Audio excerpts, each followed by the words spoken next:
Can you give us a sampling, a sense of both the foods and the beverages that will be served? Yeah, so we're working with Naomi Levy, who she is really one of the best bartenders in Boston right now. She runs the Maccabee Bar pop-up, which there's 2 here in Boston and 1 in New York for the first time this year.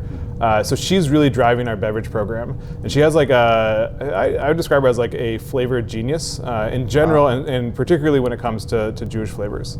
And so one of her driving ideas is like taking these Jewish flavors and reimagining them through cocktails. Wow. So examples are like a Hawaii espresso martini. So espresso martini with like that Yemenite warming spice that's very common in Jewish Temani food.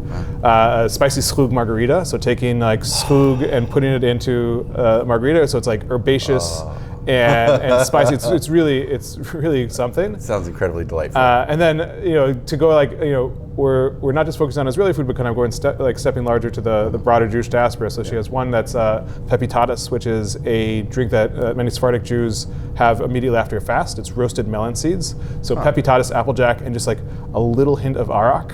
So kind of it sneaks in at the end. Wow. So telling Jewish stories and stories of the Jewish diaspora through the beverages. But like we're trying to hit the balance where if you want to go deep and learn all these stories, you can. Yeah. Or you can just sit down and have a really good cocktail made by like one of the best bartenders in Boston, if not North America. What are a few of the dishes? Yeah, so the food takes a similar tact in terms of telling stories of the Jewish diaspora, but through flavor profiles. You can go deep on them, or you can just like have some delicious bar food.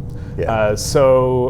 Fish and chips, which we need more of. Yeah. So, in America, we need more kosher bars. Yeah. And bar food. Fish and chips with amba vinegar and Old Bay French fries. Fish and chips coming from Sephardic Jewry up through England.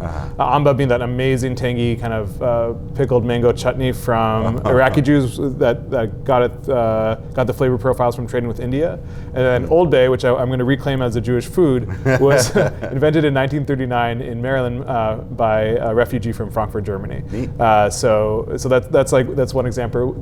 We're going to be doing a lentil stew with Ethiopian spices, kind of drawing from the Ethiopian Jewish community. Smoked beet Reuben, kind of like the kosher take, but really curing and smoking those beets to give it that little the meaty texture to it. So yeah, I could keep going if you want, but I'll get so hungry.